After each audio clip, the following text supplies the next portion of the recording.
So hey guys and welcome back to my channel. तो आज हम क्लास 11 फिज़िक्स का चैप्टर पढ़ने जा रहे हैं, मैकेनिकल प्रॉपर्टीज़ ऑफ सॉलिड्स, जिसमें हम लोग इलास्टिसिटी के बारे में जानेंगे। तो ये हम लोग NCERT line by line reading मार के इसका पूरा थ्योरी मतलब समझने वाले हैं और एक एक चीज़ देखेंगे। तो chapter number 9, mechanical properties of solids, class 11th physics हम लोग स्टार्ट कर रहे हैं। तो चलिए हम लोग इसका इंट्रोडक्शन से शुरू करते हैं रीडिंग करना। In chapter 7, we studied the rotation of the bodies and then realized that the motion of a body depends on how mass is distributed within the body. मतलब चैप्टर 7 में हम लोग ने पढ़ा था कि रोटेशन ऑफ बॉडीज़ होता है, मतलब जो मोशन होता है बॉडी का वो रोटेशन के कारण भी होता है, और how mass is distributed within the body, और मास कैसे बॉडी में डिस्ट्रीब्यूटेड रहता है। We restricted ourselves to simpler situations of rigid bodies, मतलब कि हम लोग ने फिर अपने आप को रेस्ट्रिक्ट किया था सिंपल रिजिड बॉडीज़ में। मतलब हम लोग ने बॉडीज़ को एकदम रिजिड माना था कि वो फ्लेक्सिबल नहीं है। A rigid body generally means a hard solid object having a definite shape and size. हम लोग रिजिड बॉडी से क्या समझते हैं? हार्ड सॉलिड ऑब्जेक्ट जिसके पास डिफिनेट शेप एंड साइज होता है। बट इन रियलिटी, लेकिन असलियत में क्या होता है? Bodies can be stretched, bodies को स्ट्रेच कर सकते हैं, कंप्रेस कर सकते हैं एंड बेंड कर सकते हैं, मतलब मोड़ सकते हैं। Even the appreciably rigid steel bar can be deformed, मतलब कि इवन जो रिजिड स्टील बार होता है उसको भी हम लोग डिफॉर्म कर सकते हैं।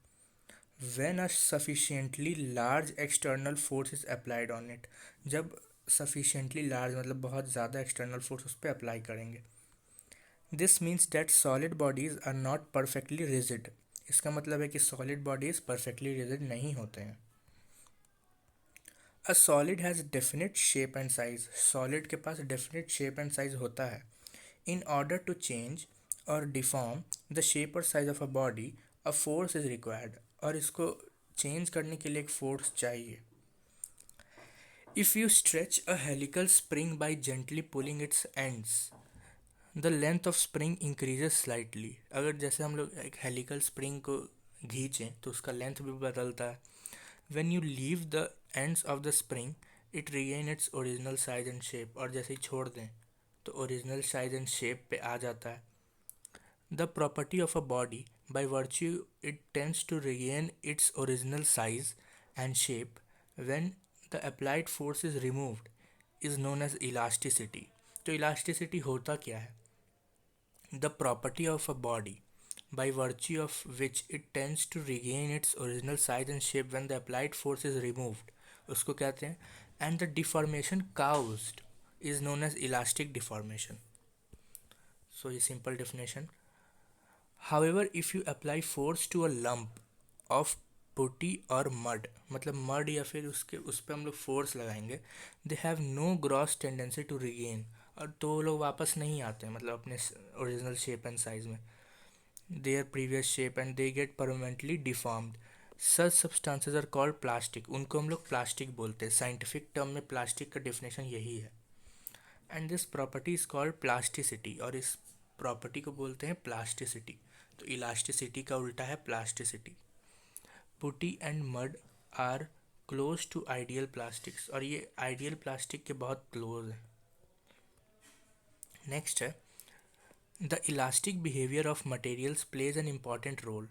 इलास्टिक मटेरियल बहुत इंपॉर्टेंट रोल प्ले करता है in engineering design.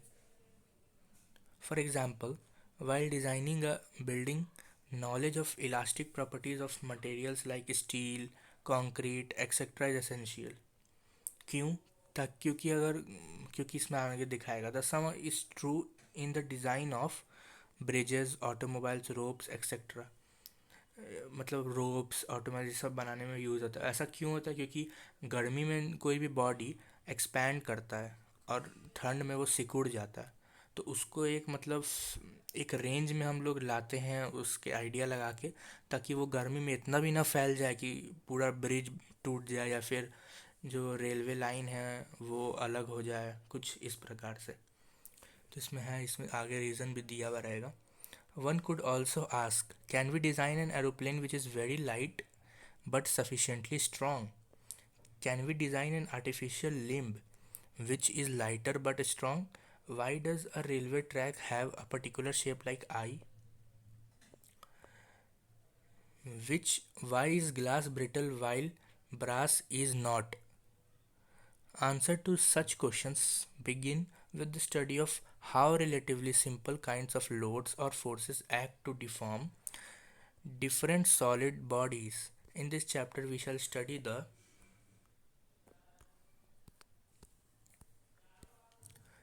elastic behavior and mechanical properties of solids which would answer many such questions. तो हम लोग इसमें यही बात करने वाले हैं। नेक्स्ट हम लोग का टॉपिक है इलास्टिक बिहेवियर ऑफ सॉलिड्स। हम लोग इलास्टिक बिहेवियर सॉलिड्स का पढ़ेंगे। We know that in a solid each atom और molecule is surrounded by neighbouring atoms और मॉलिक्यूल्स। हम लोग जानते हैं सॉलिड में एक एटम मॉलिक्यूल बहुत सारे से सराउंडेड रहता है। These are bounded together by interatomic or intermolecular forces and stay in a stable equilibrium position. When a solid is deformed, the atoms or molecules are displaced from their equilibrium positions, causing a change in the interatomic और intermolecular distances. मतलब कि जब हम लोग किसी को deform करते हैं तो उसका जो इक्विलिब्रियम पोजीशन होता है उससे वो चेंज हो जाता है, उसके डिस्टेंसेस में जो नया पोजीशन होगा उसमें चेंज आ जाएगा। When the deforming force is removed, जब वापस हम लोग हटा दें, the interatomic forces tend to drive them back to their original position, जो इक्विलिब्रियम पोजीशन था। Thus the body regains its original shape and size. The restoring mechanism can be visualized by taking a model of spring ball system shown in figure 9.1. Here the balls represent atoms and spring represent interatomic forces. तो ये एक दिया example, इससे हम लोग समझ सकते हैं। तो किसी भी पार्ट को अगर हम लोग खींचेंगे तो ये पूरा स्प्रेड होगा, मतलब इलास्टिक के द्वारा दूर जाएगा, लेकिन जब वैसे ही फोर्स हटा देंगे तो वापस ही अपने जगह पे आ जाएगा। If you try to displace any ball from its equilibrium position, the spring system tries to restore the ball back to its original position. Thus, elastic behavior of solids can be explained in terms of microscopic nature of solid. Robert Hooke, an English physicist, performed experiments on springs and found that elongation, change in length, produced in bodies proportional to the applied force or load. जो हम लोग SHM में formula भी पढ़ते हैं कि जो change in वो होता है वो डायरेक्टली प्रोपोर्शनल टू एक्स होता है, तो एफ इज इक्वल्स टू के एक्स फार्मूला आता है एसएचएम का। इन 1676 he presented his law of elasticity, now called Hooke's law. We shall study about it in section 9.4. This law, like Boyle's law, is one of the earliest quantitative relationships in science. It is very important to know the behavior of the materials under various kinds of load from the context of engineering design. हम लोग आगे आते हैं अब stress and strain पे। यहाँ सब थोड़ा इम्पोर्टेंट फिजिक्स शुरू होता है। When forces are applied on a body in such a manner that the body is still in static equilibrium, it is deformed to a small or large extent depending upon the nature of the material of the body and the magnitude of deforming force. मतलब कि जब हम लोग body पे कोई force लगाते हैं कि बॉडी स्टैटिक इक्विलिब्रियम में रहे, मतलब वो फिर वो डिफॉर्म करता है स्मॉल और लार्ज एक्सटेंट तक डिपेंडिंग अपॉन नेचर, मतलब बॉडी के नेचर उसके मटेरियल के ऊपर डिपेंड करता है वो कितना अपने आप को डिफॉर्म करेगा। The deformation may not be noticeable, deformation noticeable ना हो visually in many materials, but it is there, मतलब कि मैनी मटेरियल्स में विजिबली हम लोग को दिखे ना, लेकिन होता है। A restoring force is developed in the body This restoring force is equal in magnitude but opposite in the direction to the applied force. एक restoring force भी लगता है जो equal in magnitude होता है but opposite होता है. The restoring force per unit area is known as stress. उसको हम लोग stress कहते हैं. If F is the force applied and A is the area cross section of body, मतलब F force है और A area cross section है, तो magnitude of stress कितना होगा? F by A. The SI unit of stress is Newton पर metre square और pascal. मतलब ये प्रेशर के ही डायमेंशनल फार्मूला के बराबर होता है. इसका डायमेंशनल फार्मूला ये होता है और प्रेशर का भी यही होता है. There are three ways in which a solid में change its dimensions when an external force acts on it. ये तीन तरीके से अपना चेंज करता है. जैसे these are shown in figure 9.2. In 9.2a a cylinder is stretched by two equal forces applied normal to its cross sectional area. जैसे इसमें दिया तीन तरीका.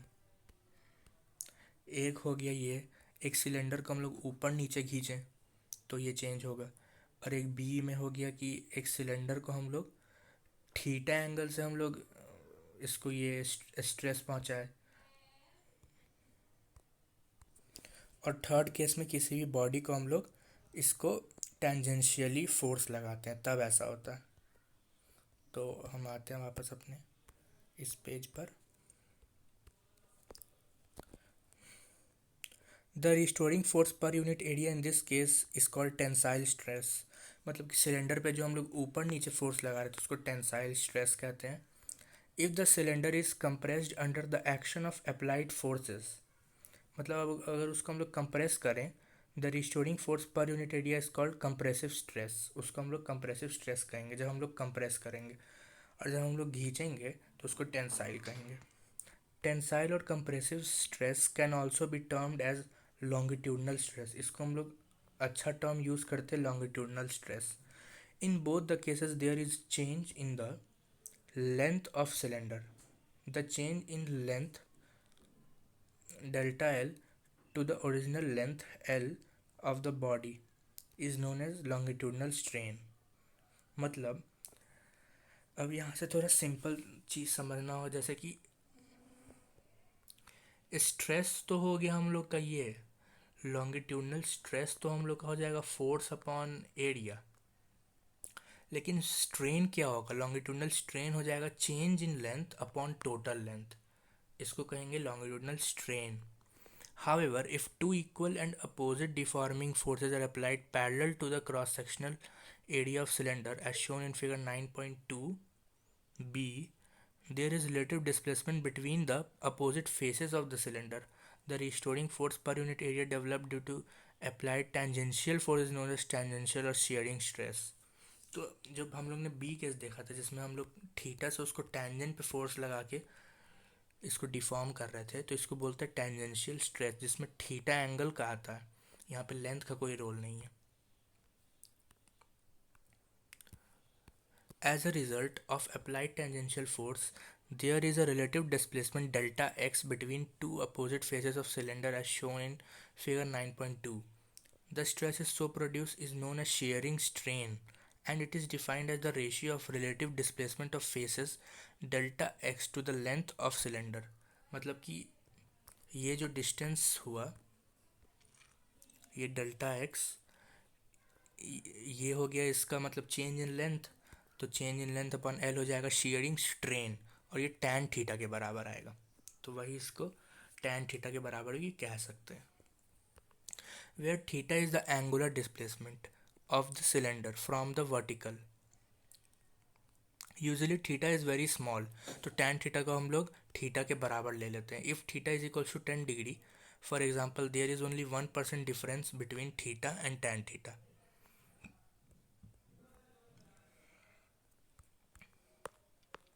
मतलब कि यहाँ पे हम लोग एक एजम्पशन लेते हैं कि अगर थीटा अगर बहुत छोटा हो, मतलब जीरो को टेंड करे, जीरो के आसपास, तो टैन थीटा के बराबर हम लोग एज्यूम कर लेते. तो वही यहाँ पे एजम्पशन लिया था. नेक्स्ट है, it can also be visualized when a book is pressed with the hand and pushed horizontally as shown in figure 9.2.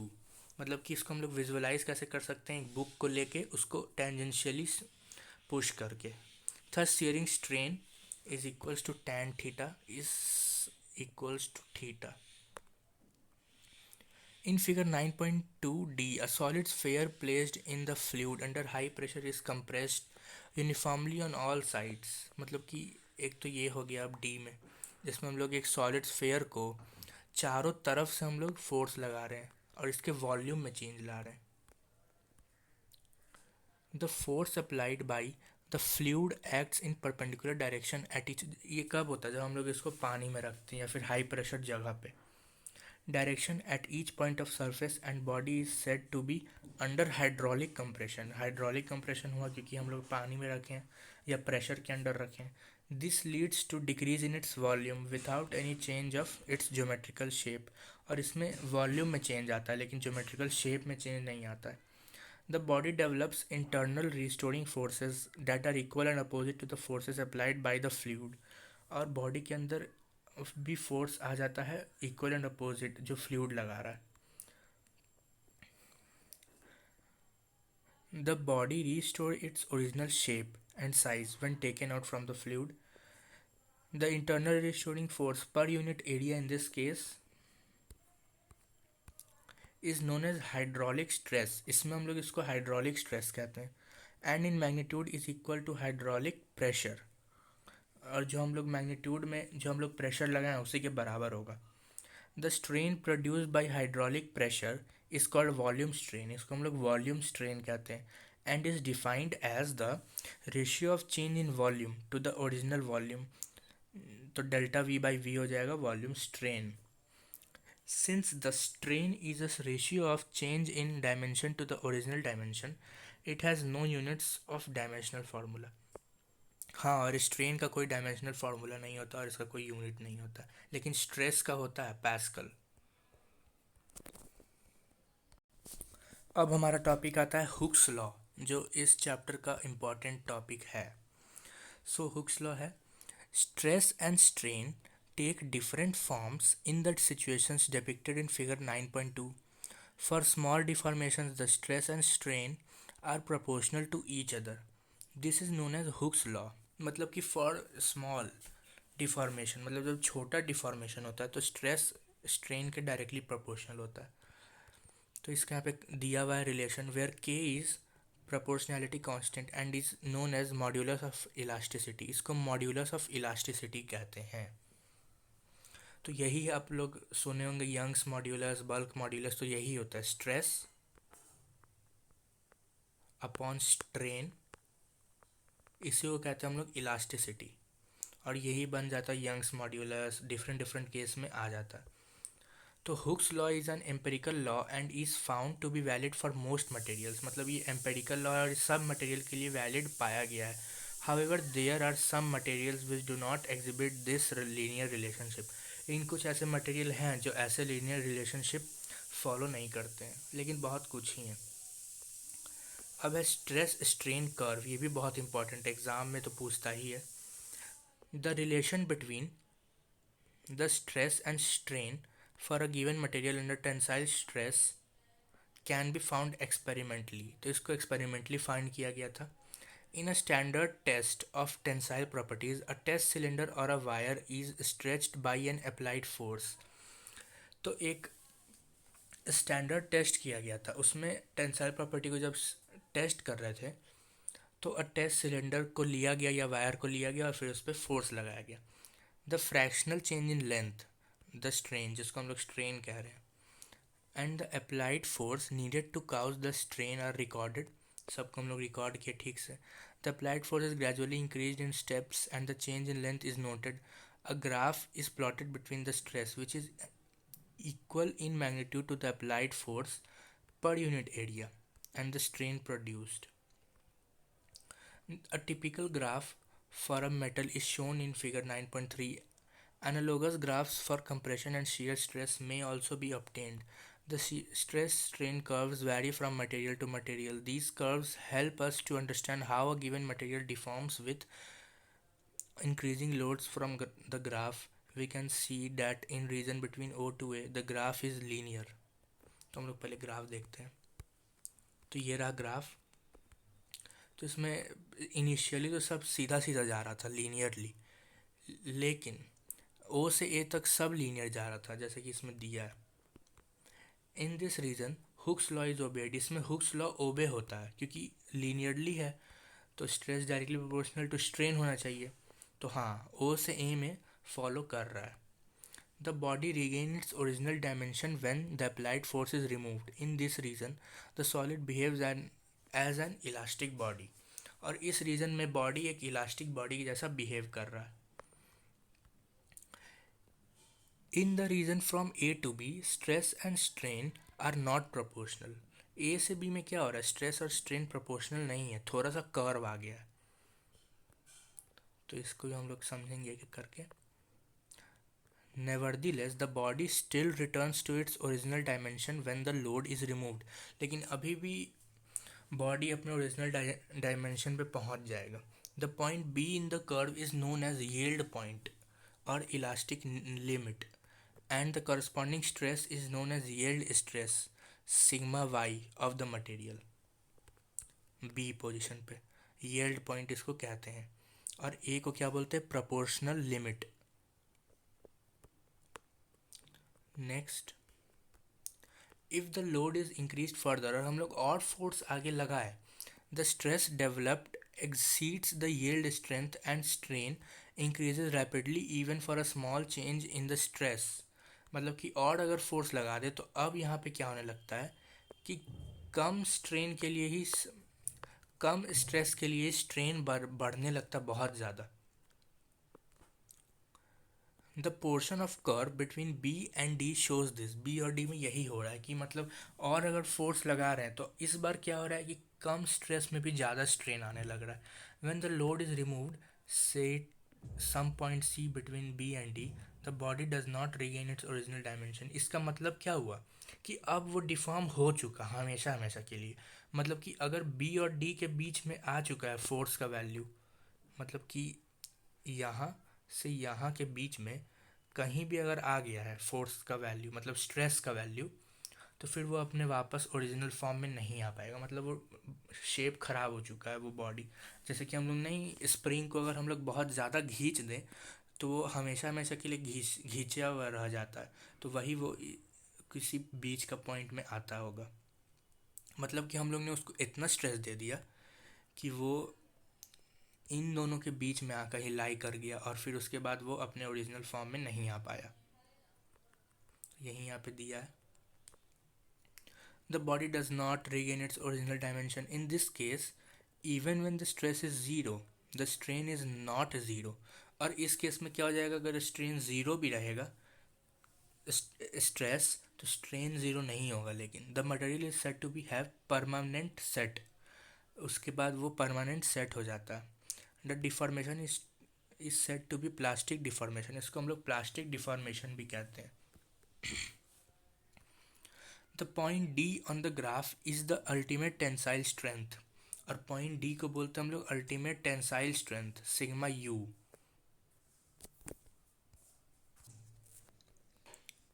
Of the material. Beyond this point additional strain is produced even by a reduced applied force and fracture occurs at point E. और अगर इसके बाद extra force लगता है तो fracture point आ जाता है. मतलब इसके बाद बॉडी टूट जाता है, और अगर ज़्यादा घींच देंगे तो बॉडी टूट ही जाएगा. उसको हम लोग फ्रैक्चर पॉइंट कहते हैं.